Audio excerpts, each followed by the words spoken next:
નમસ્તે મિત્રો, Pallavi Yashwant Nandani psychiatric social worker મિત્રો. હા, હું ટવકો 65મો લઈને આવી છું. મિત્રો, parenting guidance at the various stages of life and reels and એ બધી વાત તો મારી ચાલુ જ છે, પણ આપણે 65 ટવકાથી આપણે એવી વાત કરીએ છીએ કે થોડીક અનૌપચારિક હોય અને જિંદગીમાં એનું કાંઈક મહત્ત્વ હોય અને એની પાછળ થોડી ઘણી મારી રિસર્ચ કે કાઉન્સેલિંગના અનુભવ પણ સંકળાયેલા હોય મિત્રો. એટલે એને આપણે ટવકાનું નામ આપીએ છીએ ને આપણે અનૌપચારિક રીતે બધા મળીએ છીએ મિત્રો. અમુક વર્ગ છે ને આ ટવકો ગમે જ છે ને ઘણી વખત હું જ્યારે ક્યાંક જાઉં ને મને કોઈ મળે ત્યારે જો ગેપ પડી ગયો હોય તો ઘણા મને એમ કહે છે ટવક્યા નથી તમે બહુ વખતથી. તો આઈ એમ વેરી હેપી કે લોકોને આ મારો કોન્સેપ્ટ ગમે છે મિત્રો. ફેસબુક અને ઇન્સ્ટાગ્રામમાં તો હું જુદી જુદી રીતે ઘણી રીતે કાર્યરત છું, પણ યુટ્યુબમાં એક્સક્લુઝિવલી આપણે એજ્યુકેશનલ વાત જ કરીએ છીએ મિત્રો. તો આજે જે મારો વિષય છે મિત્રો, એ આગલો ટવકો બહુ કોઈને પસંદ આવ્યો નથી જોકે, પણ અમુક વિષયો લેવા પડે છે ને એની જરૂરી વાત કહેવી પડે છે, તો એટલી વાત આપણે સાંભળી સમજી લેવી મિત્રો. હા, આજનો જે વિષય છે એ મારો પ્રવાસનો વિષય છે. તમને લોકોને નવાઈ લાગશે કે આ પ્રવાસના વિષય સાથે આ ટવકાને કે આ બેનના કાઉન્સેલિંગને શું સંબંધ, પણ હું છેલ્લે તમને મારો કાઉન્સેલિંગનો અનુભવ પણ કહીશ. ત્યાર દરમિયાન આપણે એની પહેલાં આપણે પ્રવાસ અંગેની છણાવટ કરી લઈએ મિત્રો. તો પ્રવાસ કોને નથી ગમતા મિત્રો? પ્રવાસ લાંબા ગાળાના, ટૂંકા ગાળાના, દેશના, વિદેશના, નાના, નજીકના, એવા ઘણી બધી જાતના પ્રવાસ હોય છે. અને આ પ્રવાસ એટલે એક વિરામ, એક જાતની સ્વતંત્રતા, એક જાતની જવાબદારીમાંથી છૂટવું, થાક ઉતારવાનો સમય, પોતાનામાં રહેવાનો સમય, આ બધું પ્રવાસમાં શક્ય બને છે મિત્રો. અને પ્રવાસ જાણે કે બધામાંથી આપણે મુક્તિ, એક જાતની રટમાંથી બહાર નીકળીને નવી જિંદગીમાં જઈએ છીએ મિત્રો. એટલે પ્રવાસ તો બધાને પસંદ છે. પ્રવાસની પાછળ થોડીક તૈયારી તો છે જ મિત્રો, કે તમારે ત્યાં જે હવે તો તમે on tip of your finger તમે જોવાલાયક સ્થળો કાઢી શકો છો, પણ અમારા વખતમાં તો કયા જોવાલાયક સ્થળો છે ને એને કઈ રીતે તમે એનો રૂટ લેશો ને. જો કે હું તો મારા વર્જો જે બધું પ્રોટોકોલ કરતા, પણ એ કઈ રીતે કયા સ્થળો જોવા અને કેટલું ડિસ્ટન્સ છે, કેટલી અગ્રિમતા આપવી, હા, એ બધું આપણે નક્કી મગજમાં રફ તો કરી લેવું પડે છે મિત્રો. અને આપણે જો ટ્રાવેલમાં ગયા હોય તો એ લોકો તો બધી વ્યવસ્થા કરતા જ હોય છે. બીજું, આ ખાવા પીવાનો પ્રશ્ન દરેકને હોય છે. તો ત્યાં જઈને ત્યાંના લોકોની સંસ્કૃતિ ને ત્યાંની સ્પેશિયાલિટી પ્રમાણે આપણને ખાવાનું ગમે છે એ તો ખાવું જ. અને આપણે થોડુંક આપણું ખાવાનું લઈ જવું અને હાઇજીનનું ધ્યાન રાખવું અને થોડુંક તબિયત જોવી, કારણ કે એ વખતે જો આપણી તબિયત જરા નબળી પડે તો આપણું જોવાની મજા જતી રહે ને એક દિવસ બગડે. એટલે થોડુંક હાઇજીનિક ખાવું ને સમજીને ખાવાનું હોય છે. જો કે મિત્રો, આગલા એપિસોડમાં મેં કહ્યું છે કે એક બહુ સરસ વાત મેં જોઈ કે એક બહુ સરસ સનસેટ પોઈન્ટ હતું અને હું તો ત્યાં ઉતરી મોટરમાં, તો મને તો એમ લાગ્યું કે આ કંઈક બહુ જ ખાણીપીણીની બહુ સારી જગ્યા લાગે છે, કારણ કે ઓલ વેર બિઝી. એ જગ્યાએ કોડાઈ કેનાલમાં મિર્ચી વડા ક્યાં મળે, પણ એ ખાવામાં લોકો એટલા બધા પડેલા ને કે સનસેટ થઈ ગયો તો એ લોકો પણ દોડતા આવ્યા. પણ મિત્રો, આવું ઘણી વખત પ્રવાસમાં એવું થાય છે કે આપણે એને મહત્ત્વ નથી આપતા. આવી ઘણી નાની નાની વાતો તો છે મિત્રો. અને પ્રવાસમાં આ ખાવાના સાથે આપણે દવા પણ, રોજિંદી દવા તો બધાની હોય જ છે અત્યારે. ઉપરાંત સંભવિત કંઈ મુશ્કેલી પડે તો એની બધી મેડિસિન આપણે એની તારીખ જોઈને તૈયાર રાખવી પડે છે. મને બરાબર યાદ છે, એટલું સરસ પેકિંગ ને બધું કર્યું, પણ એક દવા હતી એની ડેટ જતી રહેલી, તો બહુ મુશ્કેલી પડી હતી. એટલે આપણે એની તારીખ પણ જોવી. બીજું કપડાં, યસ, કપડામાં ઇટ ડિપેન્ડ્સ કેવી ત્યાં સિઝન છે, હા, એ પ્રમાણે તમારા કપડાં, તમારા શૂઝ, તમારા હેટ, તમારી સ્વેટર એ બધું લઈ જવાનું, એ બધી તૈયારી તો ઘણી હોય છે. નાનો પ્રવાસ હોય કે મોટો પ્રવાસ હોય, આ બધું તો કરવું જ પડે છે મિત્રો. મેં તો છે ને મિત્રો એક લિસ્ટ રાખ્યું છે, એમાં ટીક કરતી જાઉં ને બધું મૂકતી જાઉં, કારણ કે કોઈક વાર કંઈક ભૂલી જવાતું હોય છે. તો અને એક બેગ જ મેં તો એવી રાખી છે કે એમાં સોરી સમથિંગ ઇઝ રોંગ. અને બીજી એક બેગ મેં એવી રાખી છે મિત્રો કે એની અંદર મારા ટોવેલ, પછી ઓલ બ્રશ ને આ બધું, અને નાઇટ ડ્રેસ ને એને હું અડતી જ નથી, એ જુદું જ રાખું. એટલે એમાં પેલી દવા ને બધું મૂકીને આપણે રોજના કપડાં મૂકવાના જ રહે મિત્રો. તો આવી રીતે આ લિસ્ટ જોઈને હું તો ફટાફટ બધું મૂકી દેતી હોઉં છું. હા, અને આપણે ગુજરાતીઓને તો જઈએ ત્યાં લગભગ ઘર જ સાથે હોય છે, હું કહું છું, પણ હું પણ એવું જ કરું છું.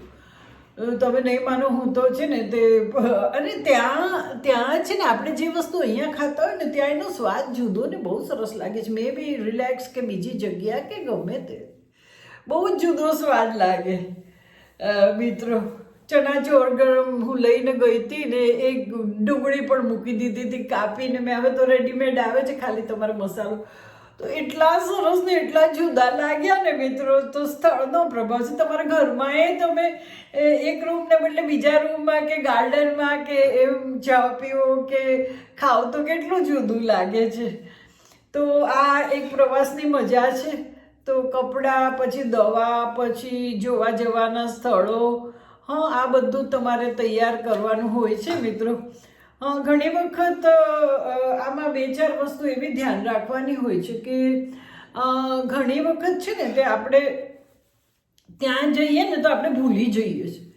અને જાણે કે અમદાવાદમાં જે વસ્તુ, અમદાવાદ હું છું એટલે માંથી કહેવાય ગયું, પણ આપણા શહેરમાં જે વસ્તુ શક્ય હોય, ક્લબમાં જતા હોઈએ, રમતગમત રમતા હોઈએ, ઘેર કરતા હોઈએ, એ at times it's okay when you are અંદર હો તમે રૂમમાં અને બધા ગ્રુપ સાથે તમને કંઈક એવું જોવા કરવા રમવાનું મન થાય તો રમો. બાકી તમારું પ્લાનિંગ એવું હોવું જોઈએ કે ત્યાંની સંસ્કૃતિ, ત્યાંના લોકો, ત્યાંના જોવાલાયક સ્થળો, ત્યાંનું એક્ઝિબિશન, હા, એ બધામાં તમારે વધારે ઇન્વોલ્વ થવું જોઈએ. મને તો બરાબર યાદ છે કે અમે લોકો જ્યારે જુદી જગ્યાએ જતા ત્યારે મોટરમાં તો જતા જ, પણ પહેલાં માર્કેટમાં જઈએ, પછી એ લોકોની બહુ જ કોમન જગ્યા, એમાં હાઉ દે ઇન્ટરેક્ટ ને કેવી રીતે કરે છે જોવાની બહુ મજા આવે. દરેક જગ્યાનું જુદું હોય મિત્રો. તો એવી જગ્યાએ પણ જઈને તમારે એ સંસ્કૃતિની મહેક લેવી જોઈએ મિત્રો. હા, ત્યાંના પશુ, પંખી, પ્રાણી, સનરાઈઝ, સનસેટ, લોકો, હા, લોકોની સ્ટાઇલ, હા, એ બધું દરેકની વિશિષ્ટતા હોય છે. ઘણી જગ્યાએ હેપી ગો લકી હોય, ઘણા બહુ એક્ટિવ હોય. હા, એ રીતે હું તો એવું પણ કરું છું કે એવું શક્ય બને છે મારે કે એ ટિપિકલ ત્યાંની સંસ્કૃતિવાળું કોઈ કંઈક ઘર હોય એ પણ જો કલકત્તામાં એક મ્યુઝિક લવરનું ઘર હતું તો હું જોવા ગયેલી. તો આ બધું બાબત આપણે મિત્રો ધ્યાનમાં રાખીએ. ખાલી આપણે એમ કે પત્તા રમ્યા કે સ્વિમિંગ, એ તો બધું અહીંયા થાય છે. હા, તો એનું ટાઈમ ટેબલ જરાક જુદું કરીએ કે જેનો આપણે વધારેમાં વધારે લાભ લઈ શકીએ મિત્રો. હા, ઘણી વખત એવું થાય છે કે એ વાત હું અત્યારે જ લઈ લઉં. ચાલો, ઘણી વખત એવું થાય છે કે ગ્રુપમાં ગયા હોઈએ ને તો પછી ગ્રુપ પ્રમાણે આપણે પ્રવૃત્તિ કર્યા જ કરતા હોઈએ છીએ અને ખેંચાઈએ છીએ. ઘણી વખત આપણને મન ના હોય ને આપણને એમ થાય કે અત્યારે તમારે બારીમાં જ બેસીને બધું જોવું છે, પણ ગ્રુપ જતું હોય એટલે નથી જઈ શકતા. અને આવી રીતે શું થાય છે કે એકબીજા નિગ્લેક્ટ થાય છે. ફેમિલી એ ખરું, અને પતિ પત્ની એકબીજાને ક્વોલિટેટિવ ટાઈમ આપવાનું આમાં રહી જાય છે. હું તમને એક દાખલો આપીશ કે એક કપલ બહુ ફરીને સરસ, મેં કહ્યું ને એવા બહુ સારા પેકેજમાં ગયેલા ને આવ્યા એટલે મેં તો કીધું તમે તો તરો તાજા, બહુ મજા આવી હશે ને જગ્યા સરસ હતી અને તમે સારા પૈસા પણ ખર્ચ્યા. તો 2 જણ એકબીજા સામે જોવા માંડ્યા અને મેં પૂછ્યું કે શું થયું, તો પછી મેં કીધું બહુ જામ્યું નહીં. પછી વાત કરતાં ખબર પડી કે 2 જણા પોતાની એક્ટિવિટીમાં એવી બિઝી હતા ને પેલા કંઈ સાયકલિંગ કરવા જાય ને પેલા તંબોલા રમે ને બધા. એટલે ડે એન્ડમાં ઇટ્સ ઓકે, પણ એમાં જ રહી જઈને 2 જણને પરસ્પર જે ટાઈમ જોતો તો એ મળ્યો નહીં. તો કોઈક વાર એ પણ ધ્યાન રાખો કે એ દિવસે તમે ભલે ને ગ્રુપમાં જાઓ, હા, તો એક દિવસ એવો રાખો કે બ્રેક, હા, હાફ ડે, જેને જે કરવું એ ઘેર કરે, મોડા ઉઠે હોટલમાં, જે કરવું એ તો નિયમ તોડે. Housewife is happy. એ પ્રવાસ એટલે પ્રવાસ મિત્ર, એમાં મજા આવે જ છે. કારણ કે હું તમને કહું, I am doing nothing at home, બધું કરતા જ હોય છે હવે અમારી એજમાં તો. પણ ત્યાં ભલે ને તો તમને જુદું તો લાગે એ ત્યાંનું જમવાનું ને બધું જે રીતનું હોય ને, અહીંયા જમવાનું તૈયાર મળે, ત્યાંય મળે, પણ એની મજા સેજ જુદી છે મિત્રો. હા, મને તો શોપિંગમાં એ બહુ જ ગમે છે. ત્યાં કઈ વસ્તુ છે, મેં હમણાં એક રીલ પણ મૂકેલું, બધાને બહુ ગમ્યું છે મિત્રો સોમનાથનું. સારો રિસ્પોન્સ બહુ આવ્યો છે ને this Facebook has ask me to forward it in certain groups. એટલે તો એમાં જે ખરીદીની જે મજા છે ને, નાની નાની વસ્તુ લેવાનું એટલું ગમે છે ને. હું તો ઘણી વસ્તુ એવી હોય છે કે નાના ઓછા ભાવ ને એટલા બધા પૈસા ન હોય, તો ધારો કે if it is Bengal or something, તો એ હું જ્યારે મોટરમાં ઘેર આવતી હોઉં ને અમદાવાદ, ત્યારે પહેરું, પછી ઉતરીને ક્યાં જાય ને ક્યારે. પણ એની જે મજા છે ને, તમને જે એ સંસ્કૃતિ કંઈક હમણાં અહીંયા જ છે, પેલી એક પાણી ભરો તો જુદો અવાજ આવે, પાણી ભર્યા વગર જુદો અવાજ આવે, એવી વિસલ પેલા કુંભાર બનાવે છે આજકાલ. હા, એ અમે ગયા હતા ને ત્યાં રાજસ્થાન, ત્યાંથી એને લીધી મેં. આવી નાની નાની વસ્તુની ખરીદીની પણ મજા છે. એટલે મિત્રો એક ધ્યાન રાખવું કે અમદાવાદ આપણે સિટીમાં જે એક્ટિવિટી કરતા હોઈએ એ ત્યાં રિપીટ ન કરવી. ત્યાંની જે મહેક છે આપણે લેવા કોશિશ કરવી, પરસ્પર એકબીજાને આપણે સમય મળી રહે એવી રીતના આપણું આયોજન કરવું. હા, અને અમુક પ્રવાસ એવા હોય છે કે મોટા પ્રવાસ, નાના પ્રવાસ ઉપરાંત મેં જોયું કે પરદેશ ગયા, ગુજરાતમાં દૂર જગ્યાએ ગયા, દેશમાં દૂર જગ્યાએ ગયા આપણા. પણ કોઈ વાર એવું હોય છે કે અમુક વસ્તુ તમને રિપીટ કરવી ગમે છે. હા, અને ત્યાર પછી તમારે જોવા ખાવાનું બહુ ભારણ નથી હોતું ને બહુ સરસ તમે કુદરત માણી શકો. ઘણી વાર તો એવું બને છે કે the place where you are staying A best જગ્યા હોય તમારી હોટલ પ્રમાણે, તમે જોવા ક્યાંય ને ક્યાંય દોડો. અરે તમારા રૂમમાંથી, આ ફરીથી હું દાખલો આપું છું કે કાંચનજંગાનું એટલું સરસ શિખર ને બધું મારા રૂમમાંથી દેખાતું હતું કે દોડવાની જરૂર નથી.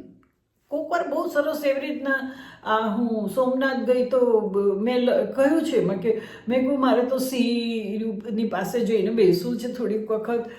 તો મિત્રો મારા રૂમમાંથી જઈને ભૂગવતો દરિયો ને એટલું સરસ દેખાતું હતું ને. એટલે પહેલાં તમે ચેક કરો. આ તો બસ પ્રવાસમાં ગયા એટલે શૂઝ પહેર્યા છે ને દોડ્યા છે ને ફોટા પાડો. ઓફકોર્સ હું એ ઘણા પાડું છું, પણ મિત્રો ત્યાંના લોકો સાથે ઇન્ટરેક્શન કરો, વાતો કરો.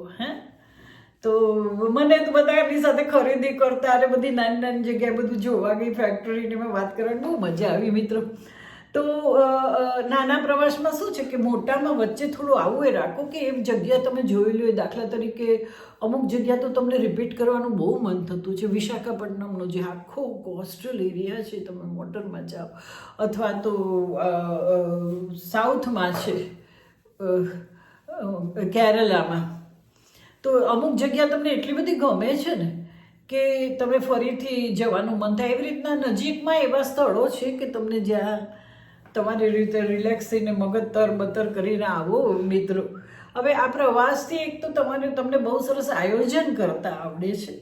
હા, એના આપણે લાભ જોઈએ તો બીજું કુદરતના સાનિધ્યમાં તમે આખી જિંદગીની દિવસની રટ છોડીને કુદરતના સાનિધ્યમાં જાઓ છો, સ્વ સાથે રહેતા શીખો છો થોડું.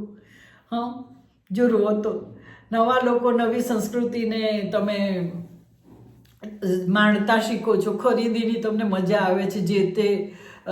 જે જગ્યાએ જે બનતું હોય કોટેજ ઇન્ડસ્ટ્રી જોવાની બહુ મજા આવે છે. તમારો આત્મવિશ્વાસ કેળવાય છે મિત્રો આ પ્રવાસને લીધે, અને જુદી પરિસ્થિતિમાં તમને અનુકૂલન કરતા આવડે છે. તો પ્રવાસ વિશે મેં શક્ય એટલું બધું જ તમને કહ્યું મિત્રો. હા, હું બહુ ટૂંકમાં કહી દઉં તો એક તો પ્રવાસ તમને જવાબદારીમાંથી મુક્તિ અને જુદી જાતની જિંદગીને સ્વતંત્રતાને નિયમ તોડવાની મજા છે. હા, જોવાલાયક સ્થળો, ખરીદી, ખાવા પીવાનું, દવા અને કપડાં અંગેનું ખાસ ધ્યાન રાખવું. તમે તમારા શહેરમાં કરી શકતા હો એ વસ્તુ આડેધડ ફરી કર્યા જ ન કરવી. તમે જેની સાથે ગયા હો એ vice versa, husband wife children બધા સાથે ક્વોલિટેટિવ સમય આપવાનું પણ ધ્યાન રાખવું.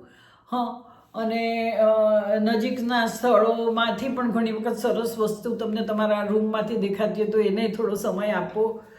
અને આ પ્રવાસ મોટા જે છે વિદેશના દેશના એવી રીતે નાના નાના પ્રવાસ પણ વચ્ચે વચ્ચે બ્રેક લેવા, એનાથી ઘણો ફાયદો થાય છે એવું મને તો અનુભવ થયો. પ્રવાસથી તમને આયોજન આવડે છે, કુદરત સાથેનું સાનિધ્ય માણતા આવડે છે, પછી સ્વ સાથે રહેવાની તક મળે છે, નવા લોકો નવી સંસ્કૃતિને જોતા માણતા થાવ છો, ખરીદીની મજા, કોટેજ ઇન્ડસ્ટ્રી ત્યાંની જોવાની બહુ ગમે છે, આત્મવિશ્વાસ કેળવાય છે, જુદી પરિસ્થિતિમાં અનુકૂલન કરતા શીખીએ છીએ મિત્રો. આવા બે જ વસ્તુ યાદ રાખવાની કે સ્વ સાથે રહો, ખાલી જે તમારી જગ્યાએ કરી શકતા હોય એ વસ્તુ ત્યાં રિપીટ ન કરો, અને એ જગ્યાની મહેક લો મિત્રો. So thank you so much. આશા છે તમને કદાચ આ એપિસોડ ગમશે મિત્રો. બહુ વખતથી તમને મળી નથી એટલે મને થયું કે મળી આવું. આમ તો હું રોજ ફેસબુક પર આમ અવેલેબલ, પણ આ યુટ્યુબમાં થોડુંક આયોજિત અને થોડું એજ્યુકેશનલ ને થોડું રિસર્ચ ઓરિએન્ટેડ એક બીજો પણ એક એક્ઝામ્પલ મારો કેસ સ્ટડીનો હતો, હવે મને યાદ નથી આવતું. એક તો આ ફેમિલીનું હતું કે દે ડિડન્ટ એન્જોય, એક બીજો પણ હતો દેટ આઈ. સો મિત્રો થેન્ક યુ સો મચ. અને ફરીથી કોઈ વિષય લઈને પાછી આવીશ. તમારો સહકાર મને ખરેખર થેન્ક યુ સો મચ. તમને મળવાનું મને ગમે જ છે, ભલે જેટલા જણા મને મળે. Thank you so much friend. God bless you.